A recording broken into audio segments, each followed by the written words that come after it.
Hey everyone, Tech OG here, representing those who are 40 and up who love their tech. And this video is a video that I've meant to make sometime in August when I first purchased this. But this is finally going to be my review on the Netbook OneGX1. Now this is not the Pro. The Pro is going to be released around this week. Well, on Amazon it's going to be released on January 14th. There was a pre-order for this on Gigabyte and I believe AliExpress. And if you did do a pre-order, I believe you should be getting the unit this month. Not absolutely sure because I did make a pre-order on the Pro, but decided to cancel it because looking at the price, it's just too much. I mean, for the specs and for the usage that you can get out of this, it's a price that you can swallow, but $1,400 minimum for the Pro. That's just for the Wi-Fi variant. For the 4G, it's another $40, and then if you want 5G, that's like $1,700. And if you want one with the 1 terabyte storage, I believe it's $1,500 and some change. Still, for a 7-inch portable PC, that's a hard pill to swallow. I know that you can get a 2019 Razer Blade model with last year's RTX 2070 graphics card in there. You can get one of those for $1,300. Now, it's not as portable as this. You can't put it in a small backpack, but the power out of that baby is much more than you can get out of any of these mini PCs, even the ones that are coming out with the Tiger Lake processor. That's the OneGX1 Pro or the GPD Win 3. So they can play some pretty good games, but you're better off if you're looking for a dedicated gaming device to get a dedicated gaming PC, such as the Razer Blade. Now, why did I already told you the main reason why I decided to cancel my pre-order, and that was the cost of the device. And what I have right here is the predecessor of the GX1 Pro. This is the OneGX1. So this one came out, I'll say around August of last year. And I did purchase it, like I said, through Amazon, but returned it after a few days, because I ended up getting the Win Max after it, which ran a lot better than the OneGX1, which is this right here. But I decided to get it again over the Pro version, and the reason why is because I found this on eBay and found this at a price that I could not resist. This is under $1,000, so $950, and this is the 4 gigabyte variant, so I can actually use a SIM card to have connectivity anywhere I go. So anywhere there's a cell tower, I can connect this to and have connectivity anywhere. So I don't have to just be tied down to just Wi-Fi, even though this does have Wi-Fi 6, which is kind of cool. But the price I paid for it, like I said, was $950. However, it came slightly damaged, and so I contacted the seller and was able to get $120 refunded back to me. So I ended up getting this bad boy for $830. Now, comparing this to the Pro price, which one was a better deal? Of course, this one. I came on top getting this for $830, and this is a 4 gigabyte variant, because this is still being sold on Amazon for, I believe, $1,139 brand new. So getting this for $820, that's a no-brainer. I'm very happy with my purchase. Now, the specs of this I'm going to flash on the screen, but the key specs that I'm going to talk about, I mean, you would think the key spec would be the processor, but this is now considered the older GX1 Pro or GX1. So the Intel Core i5 1010Y processor is not the best processor. I mean, it's better than your Core M3 processors or any lesser processors than that. So this can run on between 4.5 and 9 watts. I believe it can get higher than that. I believe it can get up to 15 watts, and I'll show you the reason why later in the video. But this also supports a UHD 615 graphics chip. And that's by Intel as well, with 24 EUs. Now you should know with the Pro that's coming out, that's going to run the Tiger Lake Intel processor with a graphics chip that will run 96 EUs, and EU stands for execution unit. Now what that basically means is the higher the number, the better it can run your games without a dedicated graphics card. So of course the Tiger Lake would be the best way to go, as far as choosing which GX1 you should get. But again, I paid $830 for this, so I'm very happy again with the price that I paid for it. I'm not going to get the speed or the prowess of the Pro version or even the Win Max, but again, for this price point, I can't complain too much. Other key features of this wonderful device: it has a 7-inch screen. It weighs 1.4 pounds. Again, I told you it has Wi-Fi 6. It does have Bluetooth, and it does have on the side a micro SD slot SIM card port. So I can't wait to go to T-Mobile, get me a SIM card for this bad boy, and see how it runs on 4G connectivity. And one of the really best things about this device that the GPD devices do not have as of now: pen support. So this has a stylus support, and it only can use right now the OneGX or the One Netbook styluses. I haven't tried any other styluses. I mean, I did try my my bamboo Wacom stylus, and it does not work on this. But this one was made for the One Mix 2S, and this works on here, the GX1. So again, it has pen support, so I'm really happy with that. Especially, like I said, being a music teacher, I want to use this for work and for play.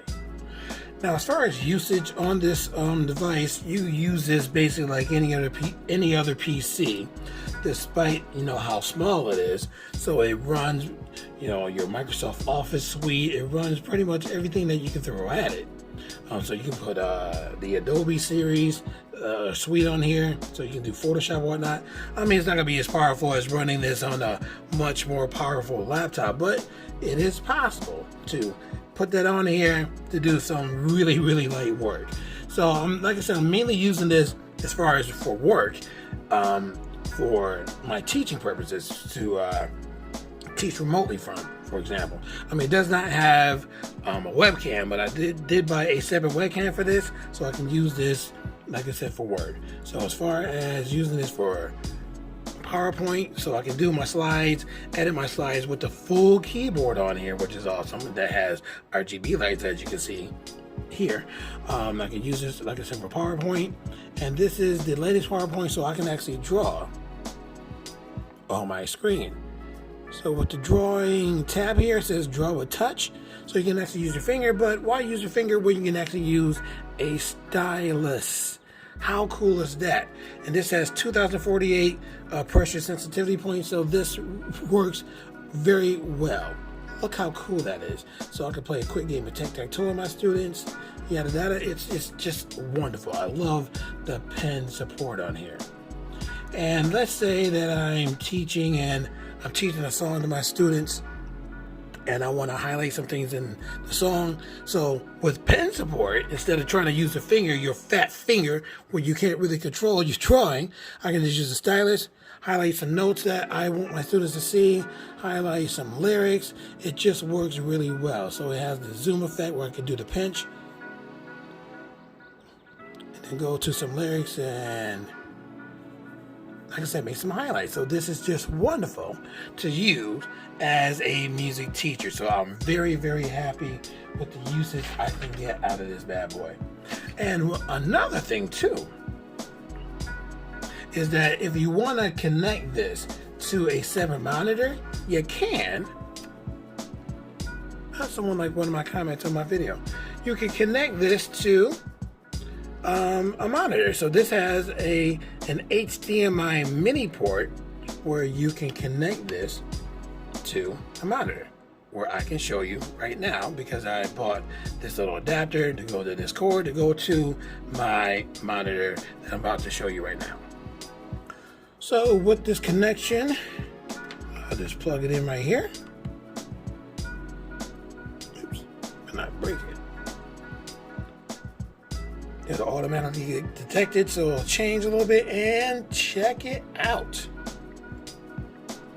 The screen of my GX1 is now on my 32-inch slightly curved monitor. How cool is that? And again, this is gonna go well in a classroom, so you can connect it to a smart board, or in my case, a 55-inch television set that I bought for my classroom. And if I need the students to see really big, then it just works really well. Look how cool that is. This is so cool. You can't deny that. So the uses out of this, especially for being a teacher, works wonders. Now, one of the best parts of having the OneGX1 is that this is not necessarily a gaming PC, but you can play games on it, and so separately you can buy these side controllers, so it kind of makes this Nintendo Switch-esque, as I was trying to say, kind of a tongue twister there. The controllers are set on the side along these grooves here, so if you take this, put it, oops, oh, be careful, I gotta be careful. Put it here and slide it up, it will lock into place. As you just heard by that satisfying lock click, it locks into place by sliding it up. Come on.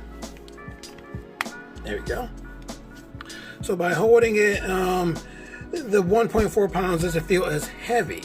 It does if you close the lid, but when you open the lid, some of the weight gets transferred back. So holding it, you won't get too fatigued holding it like this. But it does have, like I said, some weight to it where you can't, get fatigued, and it will be a little uncomfortable holding this and playing this for hours. But still, the option of having these side controllers, instead of on some devices, the controllers are just embedded on the device, so you can just have it to use it as a computer, or use it as a gaming device, or just have them separate and use them like Nintendo Switch controllers on the sides, and that's awesome.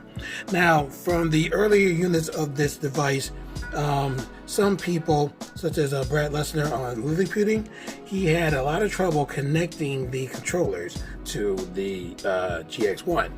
But I guess with an update, it's now a lot easier. So this is how you connect. So the power button for the left control is right here. You press this, and as long as it's solid blue, it is connected to the PC. And all you have to do for the right controller is press the power button.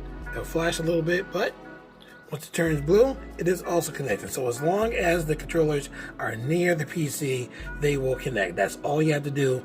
No other configurations. They work phenomenally. So I'm going to show you real quick some gameplay using the CMU emulator. That is the Wii U emulator. I'm going to show you some quick gameplay of Super Mario 3D World.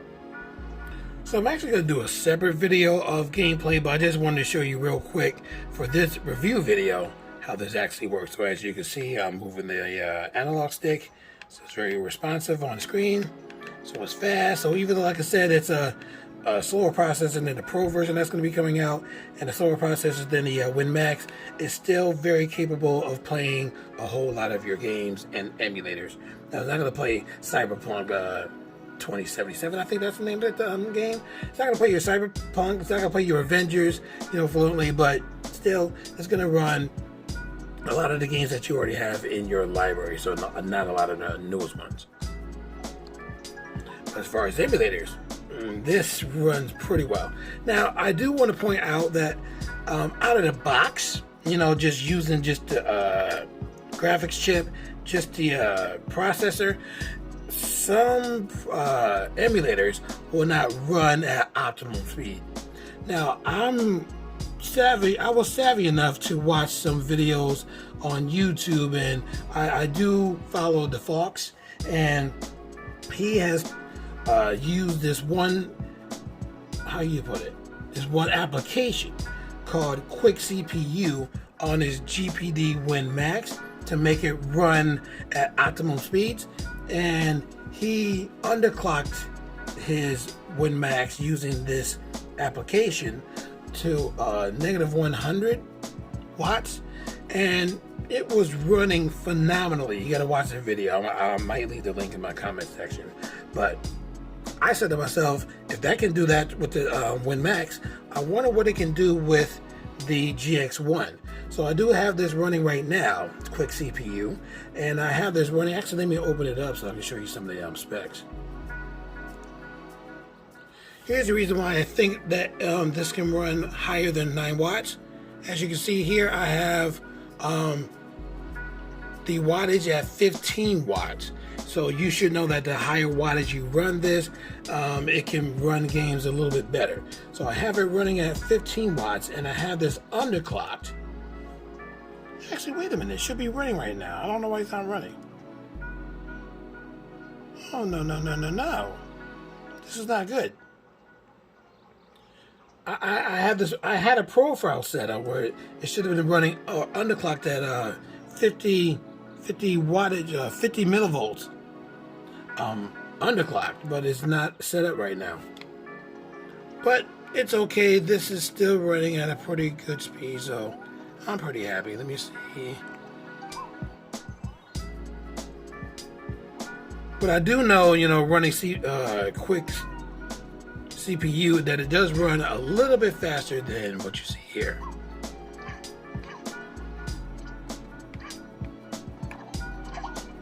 There we go, let's see. So actually it's at 60 frames per second, not cool. So for me to say that this runs better, correction. Oh, this is awesome. So I didn't have to tweak it too much. Oh, this is great. This is fantastic. This is running at 60 frames per second without a lot of... Oh, man. Forget it. Despite my terrible gameplay right now, I'm just happy that it's running right now at 60 frames per second. You saw it. You saw it yourself. 60 frames per second. It's running on Vulkan, and it's running without tweaks of Quick CPU, except for the 15 wattage. So you know that if you run it at low watts, you can have this run longer on battery power. So the higher the number, the less it can run on battery power. So I guess on 15 watts you get maybe 3 to 4 hours. But if you have it at 9 watts or even 4.5, you can make this run a whole lot longer. But you'd have to do some really light work for this to run at 8, 9, 10 hours. But like I said, to have this, to have the portability of this, to have the pen support, to have the RGB lights, to have the side controllers, to have the ability to play a lot of the games that you already own in a nice form factor, especially a clamshell form factor, where you have aluminum top, aluminum bottom here, and oh yeah, it does have a trackpad right here, so you can use it as a trackpad. As you can see, the mouse arrow moving because it's a trackpad, and your left and right mouse click. So you got a lot of different ways to use the mouse arrow on here. So you got the trackpad, you have the stylus, and you have Bluetooth. So I also have a Bluetooth mouse. So lots of different ways. This is a very versatile machine. I'm really happy with the functionality of this. So the price I paid for it is well worth the price, even though the Pro is going to be a better machine, fast machine that could do a lot more as far as playing games and processing applications on here. You could probably definitely run Photoshop a lot better on the Pro version than this one, but still, for the price I got this for, I'm really happy with this unit. So if you're still interested in getting the GX1 as opposed to the Pro, because the price of it is going to be a lot cheaper. You're not going to find one at the price that I got it on eBay. I was really lucky to get it at that price. If you look at the prices on eBay, they're selling a lot more, than the prices, that are on Amazon, which is again $11.39. And you can get the just the Wi-Fi variant a little bit cheaper. I think that's $939 just for the Wi-Fi. So go on Amazon and you can find this a lot cheaper. But if you do want the Pro is on pre-sale on Amazon right now. And the Wi-Fi version is how much? $13.59, and you can get the 4G version of the Pro for $13.99 pre-sold on Amazon. So you can go ahead and get that now, and it says that it's going to be released January 14th, but you're going to be getting the shipment of this in February if you get it on Amazon. So if you did get it pre-ordered on Geekbuying or AliExpress, then I believe that you should be getting it this month. If not, then maybe the first week of February. And I can't wait to see people use this, the ones that have actually purchased this. But I will be making a separate gameplay video of this device so that you can see me playing games from Nintendo, Super Nintendo era, PSP, PS1, PS2, and the PS3. Yes, it runs on here. Wait till you see it. I got a bevy of games that I can show you. So I'll do that pretty soon. And you can't really make any requests of games that you want to see. I'm just going to be playing the games that I already own. And a lot of my games I have put on this nice 2 terabyte Samsung portable SSD. So I can't wait to show you what I have on here. Oh, as you can see, the screen rotates so you can hold it like this and use pen support like this, or read it like a book, and it's just wonderful. So I'm really happy with this device. I'm happy that I finally made the review on this device. The first time when I bought it, I didn't give it a fair chance, and I returned it after a few days, finding out that the WinMax ran circles around this. But like I said, I didn't give it a fair chance, so I'm glad that I'm giving this a second win, and now that I did, I'm very happy with my decision of getting the GX1 over the Pro.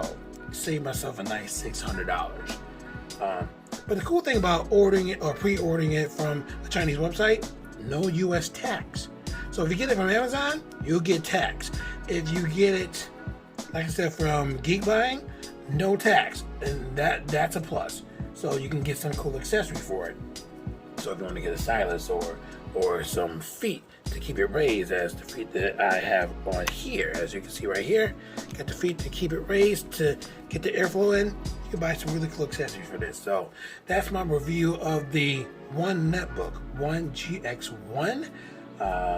Again, if you want to purchase it, it's on Amazon right now, or if you can get it on eBay, you're going to pay a little bit more for it. So if you like the video of my review, definitely leave that thumbs up and stay tuned for my gameplay video of this. So subscribe to my channel if you haven't done so already. Tell your friends about my channel, and I hope to see you in my next video.